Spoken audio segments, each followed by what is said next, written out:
औज़ुबिल्लाहिमिनश्शैतानिर्रजीम बिस्मिल्लाहिर्रहमानिर्रहीम। आज हमने आपको बताना है कि जो शख्स शबान के 4 रोज़े रख लेता है उसका अजर क्या होगा।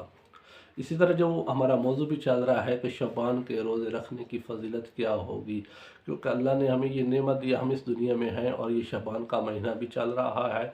और जो शख्स भी शबान के पहले तो मैंने आपको बताया था कि 2 रोज़े रखने की कितनी फ़जीलत, फिर मैंने सबको वीडियो में बता दिया है कि जो शख्स 3 रोज़े रखेगा उसका जो मकाम होगा मोती और याकूत 70 दर्जा बुलंद हो जाएगा जन्नत में।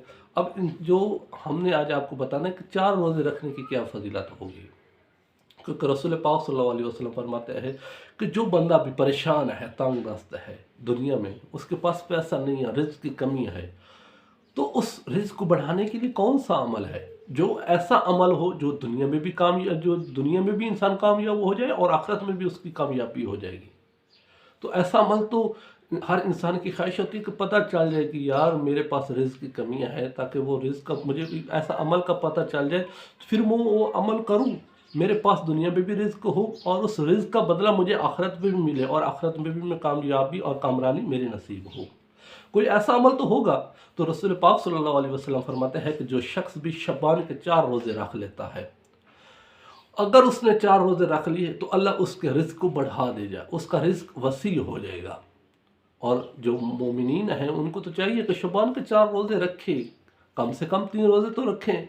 3 रोज़े रखने का ये फ़ायदा होगा कि वो हमेशा के लिए जहन्नम में नहीं रहेगा और उसकी बुराइयां भी ख़त्म हो, मिटा दी जाएंगी। और नहीं सॉरी, दो दो जो 2 रोज़े रखता है उसकी कम से कम इतना उसको दर्जा मिलेगा कि उसको जहन्नम में हमेशा के लिए नहीं रखा जाएगा और जो उसकी बुराइयां हैं वो भी मिटा दी जाएंगी। और जो 3 रोज़े जिसने रखे थे उसको जन्नत में 70 यानी 70 मकाम बुलंद किया जाएगा। किससे? मोती और याकूत से। लोग देखेंगे कि इतना इसका मकाम है और इसने कौन सा मिलक, उसने फ़कत 3 शबान के रोज़े रखे थे।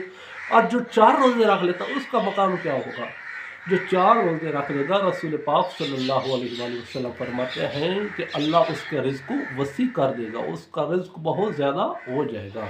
तो हमें चाहिए कि शबान के रोज़े रखें। अल्लाह हमें शबान के रोज़े रखने की तौफ़ीक़ अता फ़रमाए। वस्सलामु अलैकुम व रहमतुल्लाहि व बरकातहू।